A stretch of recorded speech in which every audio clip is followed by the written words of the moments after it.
uh, headphones on that I wasn't getting any audio. So if you see a video of me just wildly gesticulating, then that would be the reason. And I don't know, somebody put in the chat if you can actually hear me this go around.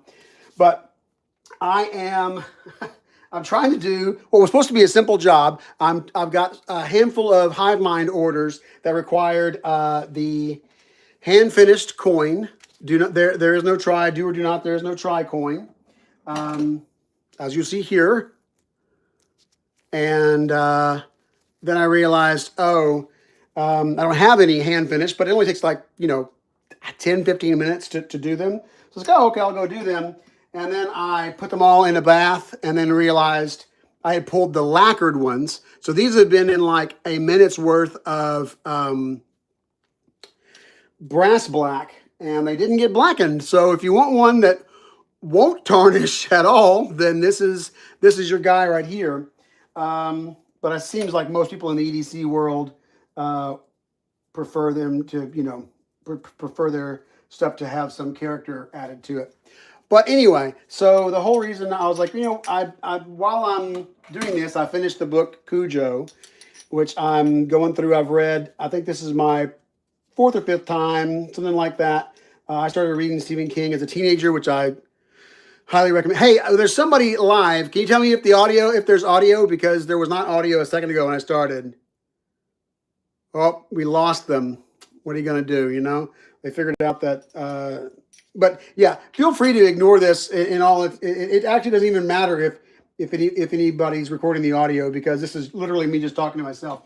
But I finished the book. And I was like, one of the things that really struck me this go around was all the supernatural elements that show up in Cujo. And I don't really understand why that's the case because, if you look at the story, it ought to be, and in fact, multiple videos are like, Stephen King's best non-supernatural horror. And I'm like, why is nobody talking about the fact that it's a very supernatural horror, like inexplicably so? And I couldn't find any videos. I was like, well, maybe I'll just talk to myself and try to talk it through and see if I can make sense out of it. Because heaven knows Stephen King doesn't know why he did that. If you've ever heard this, if you know much about the writing of Cujo, then you know more than Stephen King does, because he was on drugs at the time and doesn't remember writing it in the slightest, which is really sad. Hey, we got some folks. Can y'all tell me? Can you hear the audio? Because the last time there was no audio. Let me see if you guys can hear anything. Hey, okay, awesome. Like I said, you may not want to hear the audio because this is not knife related. But I'm musing to myself because I just finished the book Cujo, and there's an aspect of it that I really wanted to kind of flesh out, but I'm not really seeing anybody else online much talking about it. And it's the fact that it's a very supernatural book, but I don't know really why. And I can't ask Stephen King because he was too high when he was writing it. He doesn't even remember writing it. But it's a very straightforward horror. It's basically just there's a mom and a kid trapped in a car, and there it is. It's essentially like they win the bad end of the lottery. Because all these terrible things happen simultaneously that basically make them isolated in a way that if any one of the things hadn't happened, wouldn't have happened. Which on the one hand is okay, maybe that's just convenient writing, which it could have been. But on the other hand, I find it really interesting that the story opens with, or at least one of the opening scenes is Charity, who is the mother of the kid who owns Cujo. She wins the lottery and sort of has this opportunity to go see her family in a way that she hasn't been able to do in the past. And this is all spoilers. So if you've not read the book, you can log off or whatever. If you don't care, you can keep on listening. But by the end of the story, her husband is dead, and she only has her son left. And by the end of the story for Donna, the one who's trapped in the car, her son is dead, and she only has her husband left. But it's like Charity, the mother of the kid who owns Cujo, wins the positive lottery, and Donna, the mother of Tad, the kid that's trapped in the car and dies, wins like the negative lottery. And I would say it's almost like Home Alone logic, because it's one of those stories that only works if all those bad things happen. But anywho, one of the things that struck me this time around is all the supernatural elements. It starts off with Tad, the boy who eventually gets, trapped in the car. He's having this, he sees a monster in his closet. And, every kid sees a monster in their closet, that kind of thing. But the narrator, specifically connects it, the monster that he's seeing in there, to the figure of Frank Dodd, who was a serial killer in Castle Rock, where the story takes place. And so there's this weird connection to Frank Dodd from, I always want to say The Dark Half, but it's The Dead Zone. Let's get those two titles mixed up. But anyway, so there's this weird connection, and it's not just the narrator that makes the connection.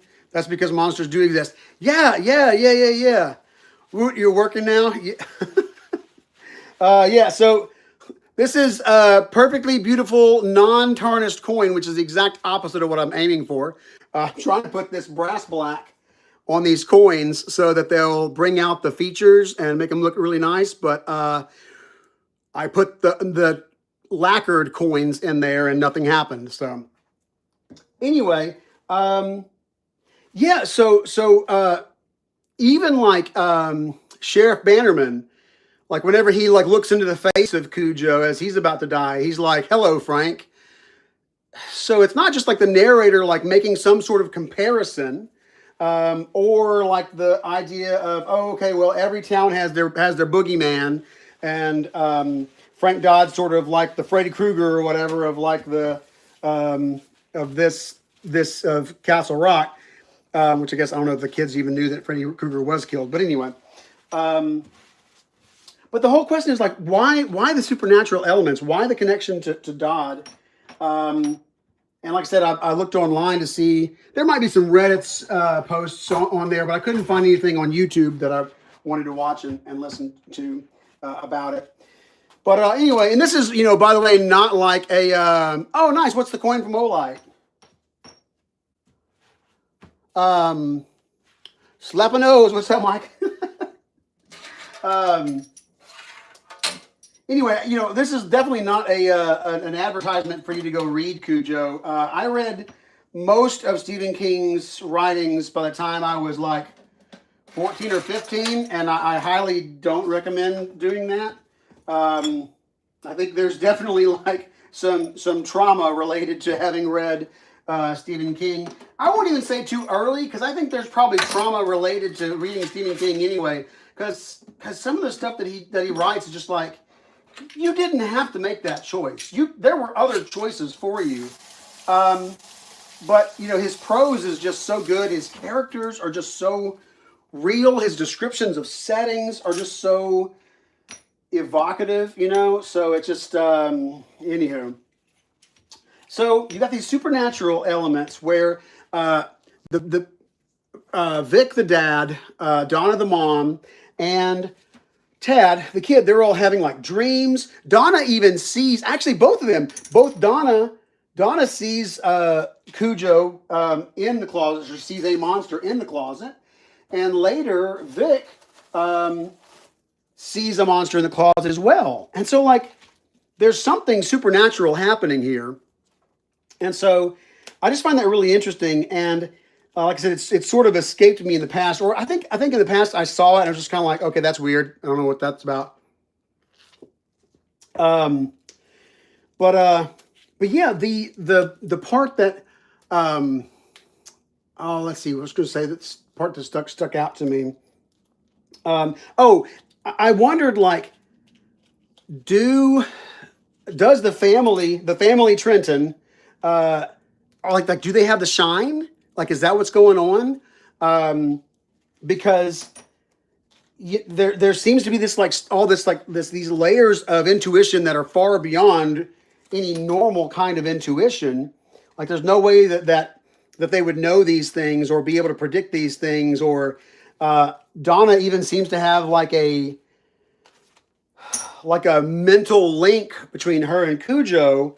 Um, and I mean you could look at it like a revenge tale. Like basically, fate is getting revenge for Donna's betrayal of Vic. But I don't even think that that's what it's about, really. Correction. Oh, knife. It's commemorates the release of the Duron knife, proprietary aluminum body, Nitro V blade. Oh, interesting. Proprietary aluminum bodies. So, like, that's a new type of aluminum they came up with. I'm not familiar with that. But I don't know. In the chat, we got a handful of folks in the chat. Have you guys read the story? Have you picked up on any of this? What I'm curious about is because let's see, if you start back in like chronological order, like what I'm doing is I'm going through. I'm an aspiring writer in all my free time. Wipes and circles for sure. Maybe, I don't know. I'm reading through. I'm trying to like sort of trace Stephen King's like vocabulary development. Like I'm curious. There's a bunch of phrases that he uses that seem to be mostly exclusive to him. And like if you Google faded chambray work shirt, like Stephen King's the only thing that's going to come up, because I don't know if anybody else has ever described it that way. So aluminum stronger than aircraft grade titanium. Really interesting. Was that something that they designed themselves, or I mean, like, because it's a pretty big deal for like a a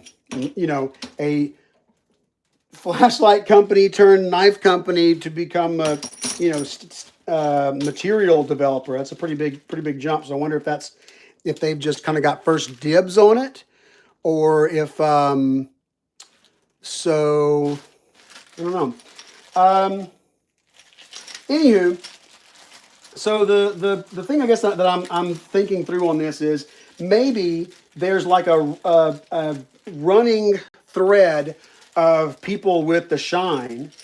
If you one thing I noticed in my reread through The Stand, Abigail Fremantle talks about her mother or grandmother, I think her grandmother, having like really keen intuitions and that kind of thing. And so there the idea of the shine, and of course, what's his name from the Dead Zone, Johnny Smith, the very generic name, which they point out in the book.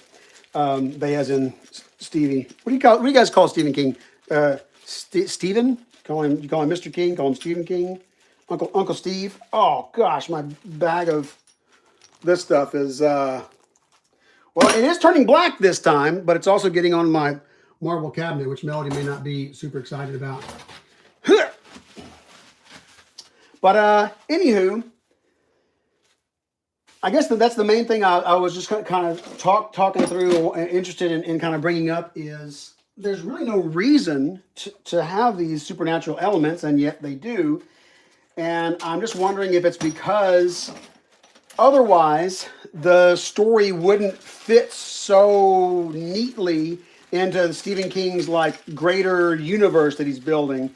Because I don't know that back then obviously he was trying to create a world that felt real, that had history.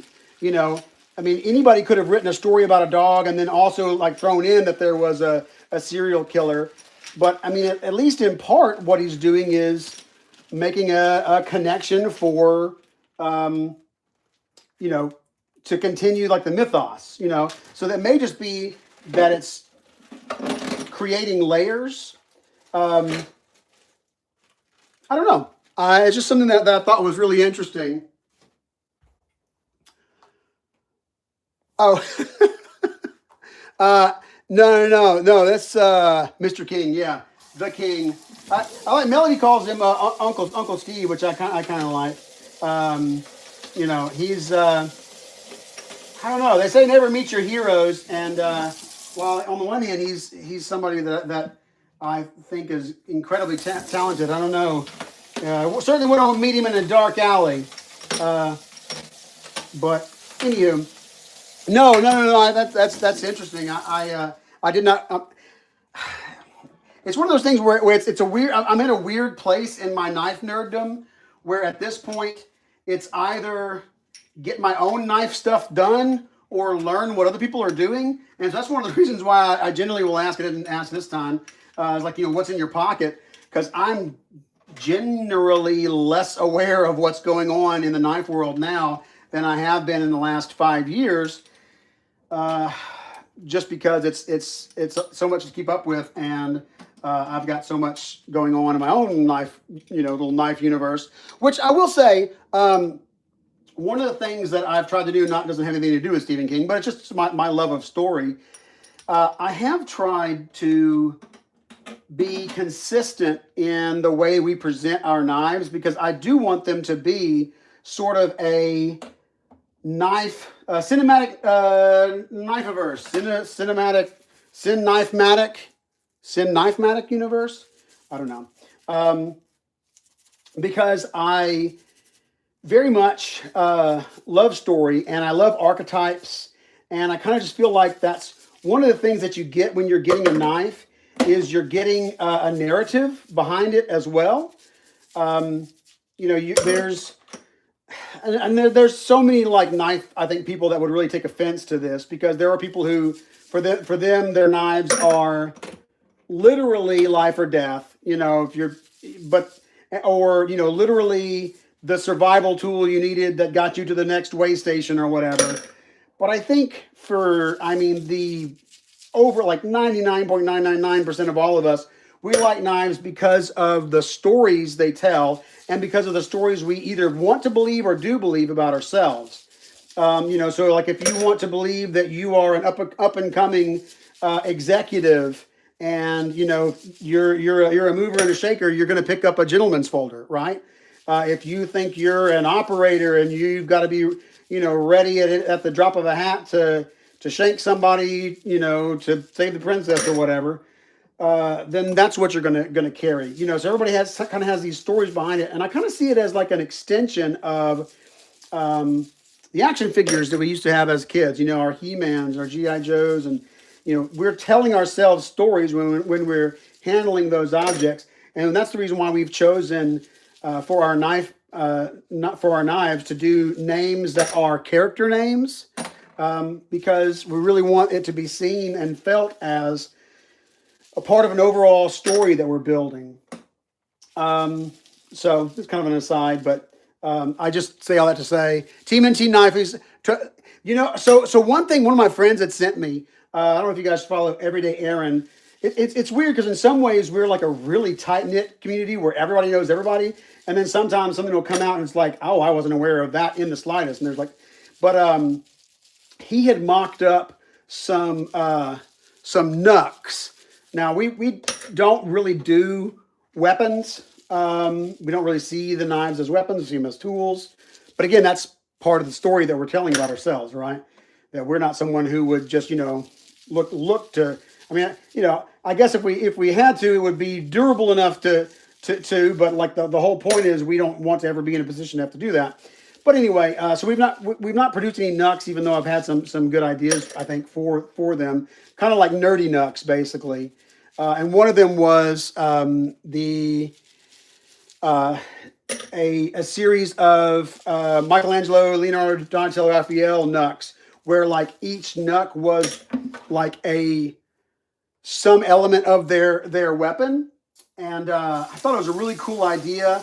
But I haven't found like really a supplier that would do it, and we've had so many other things going on. Will Snarf be available? Oh, so here's a good example. Cameron Hughes, thanks for asking, and I hope you'll be okay with me using you as an example here, because it's kind of universally done that in the knife world, the name of your knife comes with the word "the" in front of it. Which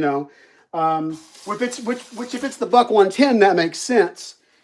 But for us, we've tried to be really careful about the way we talk about our knives because it's a character name. So we will say like Snarf will be available soon, but never like the Snarf. Or I'm right now I'm working on Hive Mind shipping, not shipping out the Hive Mind. But to answer your question, yeah. So Snarf right now, the way our pre-orders work is you have this the opening phase, which is basically helps us gauge is this a product anybody wants? So if it fails, we don't know. And then, well, if it fails, we know nobody wants it. But then if it succeeds, it's like, okay, well, then how many people want it? And so at this point, so the short answer is yes. Here's the rest of the answer. As soon as I have time, if I've shipped out all Hive Minds, I'm going to be crunching the numbers this weekend to get to the factory for how many Snarfs we need. Based on how much sales we've seen post Kickstarters in the past. Of course, now this time we used BackerKit, but so essentially it'll be like, okay, we're going to order minimum order per color is 100. So we're going to order, let's say 130 of the Miami Burst based on the numbers of sales. Okay, so then that means then we will create a new. It's essentially still a pre-order, but it's not like a pledge based. Like as soon as because the product is being made, and so at that point it'll be like, okay, well we'll set it as a cap of 130. So on the front end of like a campaign, it's limitless. Anybody can get in, and so if you really want to get in soon because that guarantees you a spot. But then once we've got it all arranged, we shift it over from phase 1 to phase 2, then we'll be able to say, okay, we know we're going to have 130 Miami Bursts. We've sold 75, so that means we've got, I don't know, math to sell the rest. And then we'll establish that number, and the system will track up to that point and then cut it off. So yes, the answer is yes, but it's going to be a little while. All right, looks like I've got my. So here's my. I'm still going to toss these guys in a tumbler, but I'll at least dry it off so you can kind of see what it looks like. So this is the original coin, and here's the darkened coin using this brass black, whatever I did with it. But yeah, I don't know if anybody wants to talk more about books. Like I said, I'm kind of stuck on Stephen King at the moment because I'm making my way through his writings. But if you got any good, I pretty much exclusively read horror at this point. I like sci-fi and I like fantasy, but there's too many good horror books to read them all, and I like horror best, even though I like sci-fi fantasy as well. So if you've got any horror recommendations, I'm all ears. But yeah, thank you guys for sitting through, rambling, wondering why the heck are there these supernatural elements. My best guess is that Stephen King is, well, number one, on lots of drugs, and so it's hard to explain anything that anybody that's on that amount of drugs does.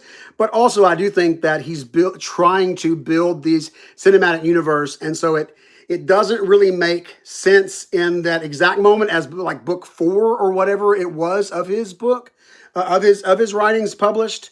I probably couldn't do them in order if I tried, but it's like Carrie, Salem's Lot, The Shining, The Stand, Dark Half, Firestarter, Cujo. I think that's where I'm at. I may have missed one or got some out of order, but at this point in time in the Stephen King writings, it may not have been. Certainly could be just eccentric. That's certainly possible too, but.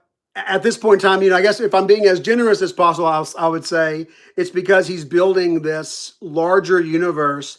And if it's just an isolated dog kills family story, it doesn't really get at the heart of like there's this dark side of Castle Rock. There's like sort of an undercurrent of dark things happening, which we are watching Castle Rock right now. Melody and I. We started when we were doing QC with Hive Mind over the Thanksgiving break. But anyway, so that's what I'm thinking is maybe he's building in that he wants to have that connection and the only connection you can make is a supernatural one.